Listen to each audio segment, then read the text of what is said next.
What's up, everybody? Good morning. I just wanted to say hello to my peoples looking through peepholes. Oh boy. Another morning at 6:30 a.m. and I've got my coffee. I got my vape. What else is there in the morning? Took my crate. Start to get on with the day. I mean, the sun hasn't even risen yet, so I mean, you know, you can't expect miracles. But just sitting here thinking about the Peep-Holes thing, and I thought I'd make... Oh wow, what's that? Hold on. Sorry. I just found this, like, really nice bud just sitting on, like, a shelf down there. Anyway, that's what happens this time of year. Harvest season. Nugs are everywhere.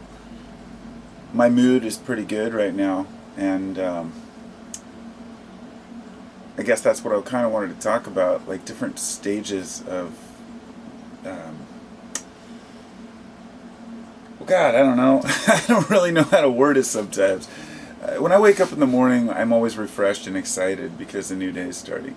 Some days the day sucks. I mean, in the past I've had shitty days. I haven't had a shitty day in a really long time, because if something happens to me or I don't sleep well, I don't let that dictate my day. But a lot of people do, and it's difficult to hear people say something like, oh, it's going to be one of those days, you know. We're just setting ourselves up for a bad day. But anyway, the Peep-Holes thing, I was thinking about how you guys are, anybody who out there who's watching this video is watching through their television, their computer, their phone, their peephole, if you will, and that's their peephole into the world. You can think of the internet as, and the devices we use for it, as peepholes. I mean, there's really nothing else, no other description I can think of it is. What a peephole allows a person to do is see what's going on the other side without anyone knowing that they're there. And that's why I use that analogy. It's a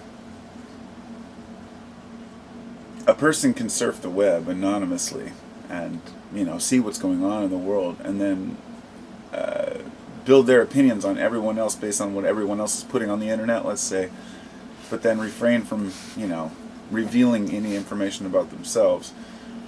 This is, I guess, the peephole syndrome.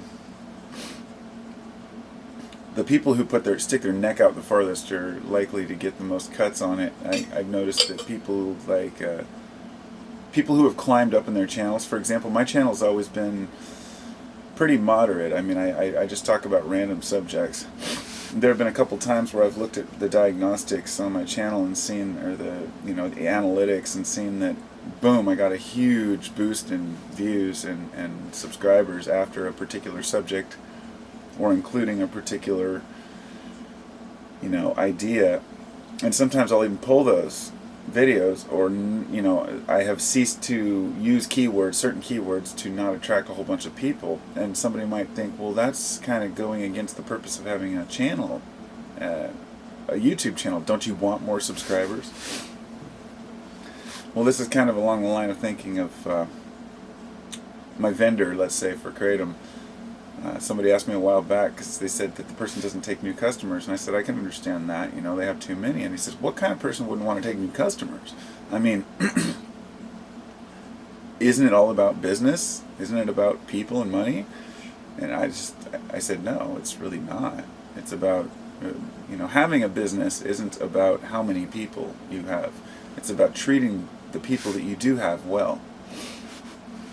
Now, let's transpose that over to a YouTube channel.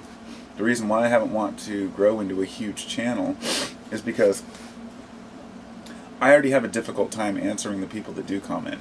And I like the people that I talk to. And I like my subscribers, and I enjoy what they have to say. And I'm limited on time, so I can't just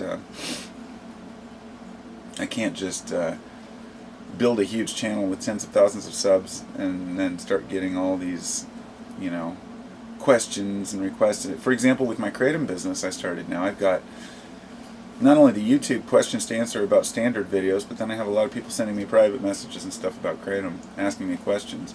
Then I get a whole bunch of emails from people who want to order kratom, and then a bunch of emails from people who don't want to order kratom, people who already buy from another vendor, let's say, but just want me to answer questions for them about what kind's the best.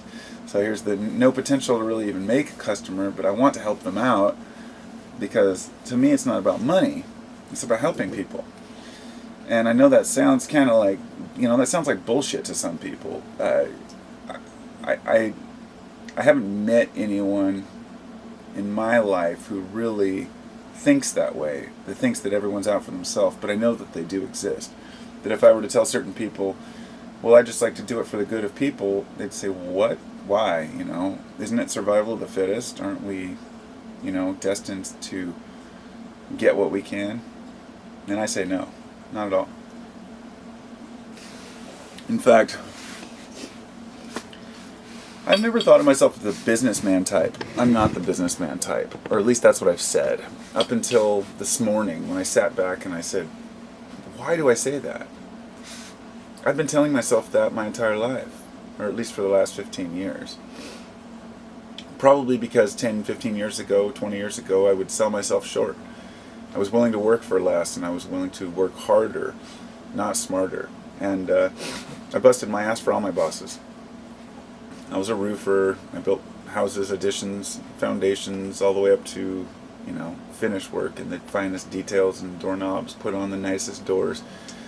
I can build a house from the ground up. And that knowledge for me, after I realized I burned out my sciatic nerve, I was building knowledge, but I was destroying my body.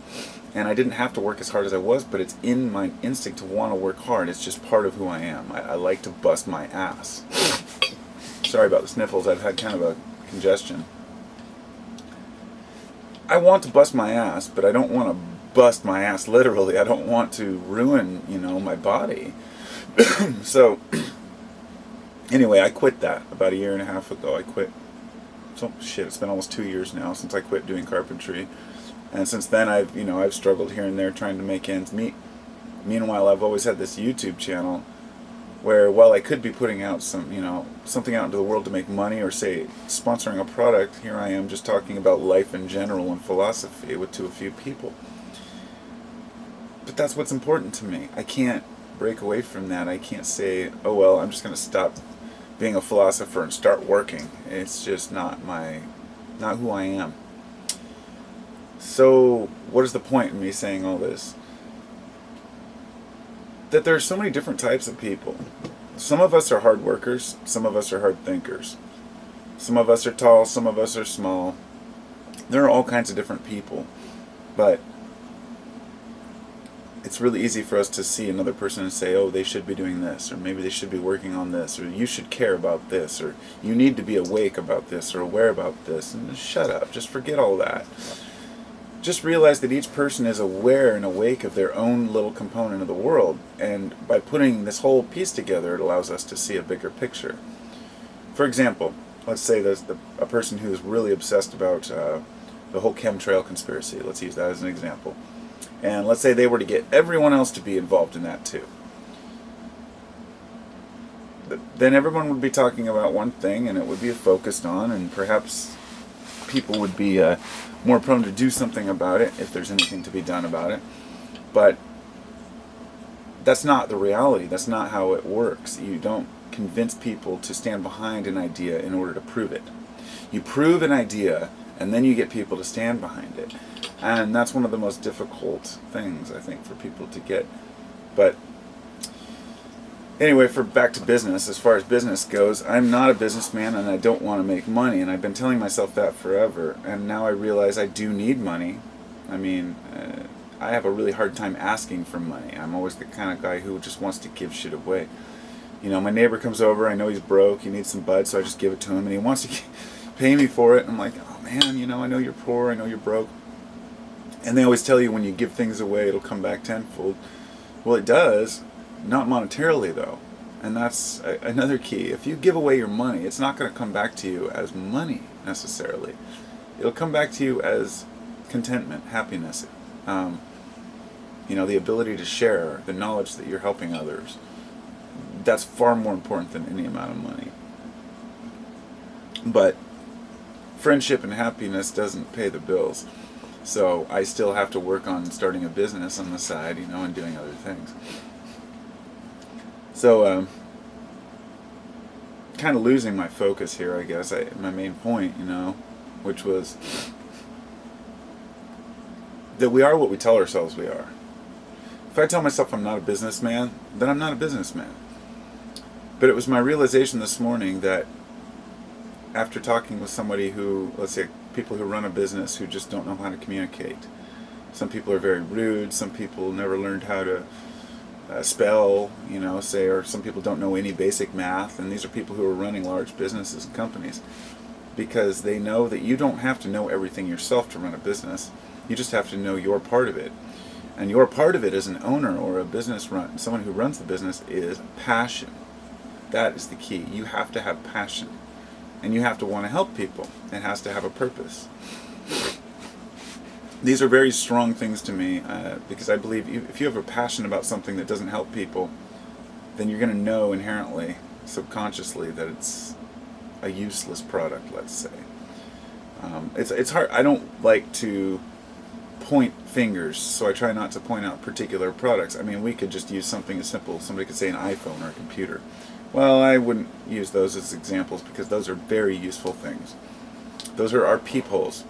That's what allows us to see this world and understand it a little bit better. And I know people think that without computers we'd be back to having normal conversations and people would love each other that's just nonsense. Computers haven't changed who we are. They've only brought it to the light more, In other words, I feel like today people are more aware and happier than they've ever been in history. It's just that we're looking at the negative, and we choose to do that. Although we have destroyed much of our ecosystem, there's still much more of it left, and it'll be there long after we're gone. So we use our devices, our peep-holes, to look at the world, to see other peoples through the peep-holes, and to see how they're living, and then compare it to our own lives. And it becomes depressing because people see that others seem happy. It's like Facebook syndrome. I hate Facebook. It's a way for people to brag about what they've done, what they're eating, who they know, and tell everybody about it. Or maybe they choose to only put the negatives. Poor me, I had a bad day. Boo-hoo. Then somebody asks them a question. Oh, don't worry about it. It's no big deal. Here, I'm posting my feelings to the world, but I'm not going to explain myself, kind of thing. It's like a little joke. And I use Facebook because I have to now for my business. And I have friends on there who just refuse to leave and will not come to use YouTube or anything else. It's just Facebook all day long. And that's a major peephole that everyone's looking through at each other. And it's kind of sickening. I shouldn't say sickening. It can be a really good thing too. I've been sitting here for 13 minutes. I'm going to have to take a break.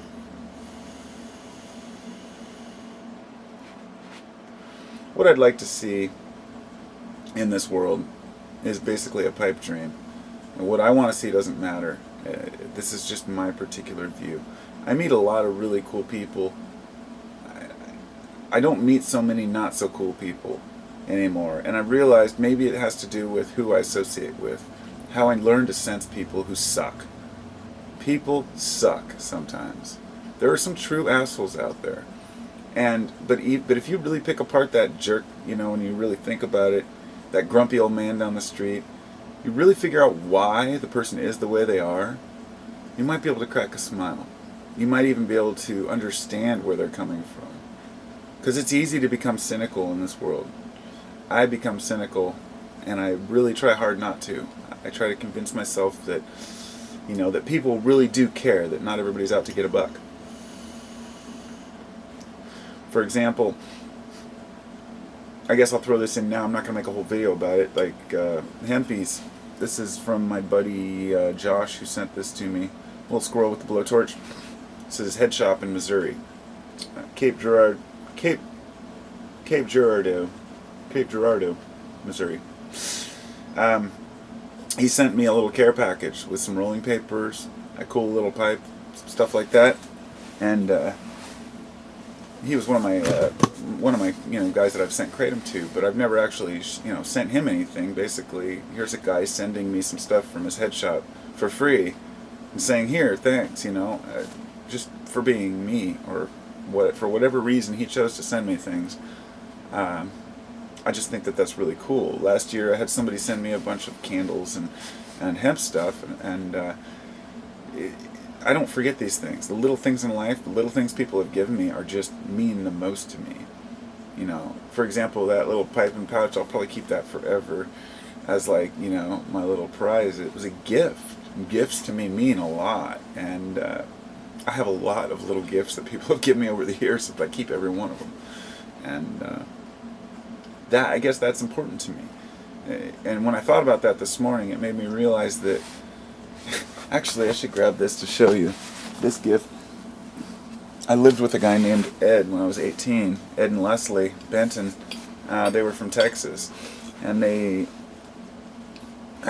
had a guy living with us. His name was Rudy. And this guy was older than Ed. Ed was like 16 in school, and Ed had a lot of money. He was a hustler. He had, like 10 grand, and he was always buying pounds of weed to sell. Naturally, this guy Rudy in his 20s moves in, and he's like, "Oh, hey, I can help you sell it." Ended up ripping my buddy off a bunch of times, but always playing it off like, "Oh, something happened to the money," Anyway, the guy Rudy gave me this while I was living there. It's just you can see it's a stick that's been carved into a face, and it actually stands up like this, balances like this on a shelf, and it's got a pretty cool little face. I haven't really looked at it in a long time. But when he gave this to me, and then afterwards I knew that the guy was kind of a douchebag, but I kept it. And my point here is that here's a gift that's just sitting right here that I've had since 97, 96. It's almost 20 years. All the gifts that I'm given, I keep. They're like, I just cannot part with them, Anyway, the stuff that was sent to me, somebody else also last year sent me like a wishing rock or something. It had a little saying. I can't even remember. I got to find it now. See, all these things pop into my head. Things that are special and mean a lot because a person cares, not because the item means anything. The item itself means absolutely nothing. There is no material possession in this world that means anything because of the actual material to me. It's because of what it is. I wouldn't care if it was made of solid gold or lead or what. And that's an important thing. I guess I've never really thought about this. When we talk about possessions owning us, and we own possessions, it's easy for a person to see a pack rat and say, "Oh, dude, you're a hoarder. Why are you hanging on to all that crap?" But then realize that the person's attached to them emotionally. And you see, I'm not attached to my stuff emotionally, but I use a lot of stuff.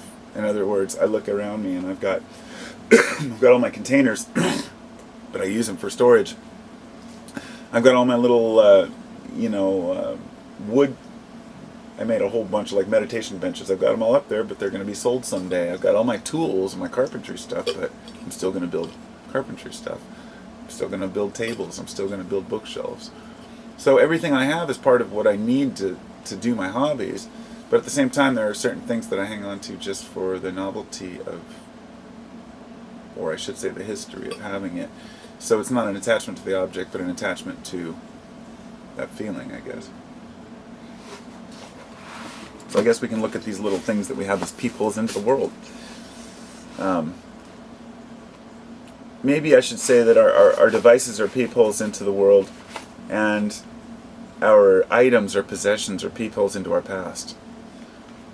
They're little time vessels, little black holes that you can look at and take you back to a time and go, "Wow, I remember those days." And stick your finger up his nose. So anyway,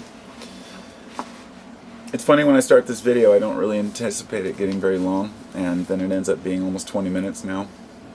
Go figure. I don't really expect people to listen to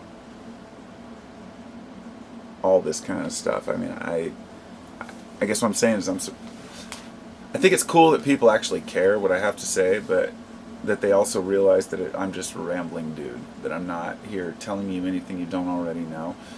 that I'm just talking about my life and my ideas in general, and the fact that people care about that, I think is, it's not that I never let it go to my head. It's not, I know they don't care about me particular as an individual. They're hearing the ideas, and then they're sharing those ideas, just like I am when I listen to certain people. I have very few channels that I subscribe to and actually watch, just a handful, and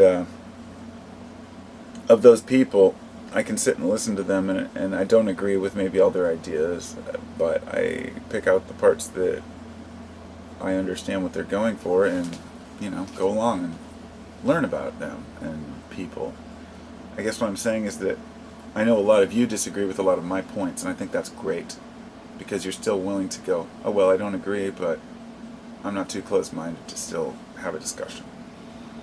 And I think that that's what the Peep-Holes have done for us, is not allowed us to sit in our box and think the rest of the world is a certain way and then act out, but rather really see what's going on in people's minds, really see what the world's about. That way when we have a discussion, we're not surprised that not everybody else is a Christian, or that everyone else is a Christian, or that not everybody else has our political views, or some people actually, times change, and we change with them, and having those devices, the internet, we just move forward faster and faster. And think of it this way, 40, 50 years ago, if you weren't, if you didn't support the president, you were considered unpatriotic. Today, if you speak and support the president, people treat you as if you're unpatriotic. You don't hear many Obama supporters go Obama. I mean, it's just unheard of. There aren't any presidential supporters. You either go, they all suck, or you really strongly dislike one particular candidate. And I bring that in because it's an example of the way that we can project our shortcomings onto our leaders or onto, those around us, and it's just a crazy world to live in. Anyway.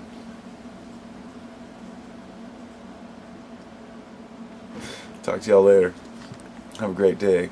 Oh wait, one more thing I wanted to say before I go. Since this thing is already to 22 minutes, I'll go to 22:22.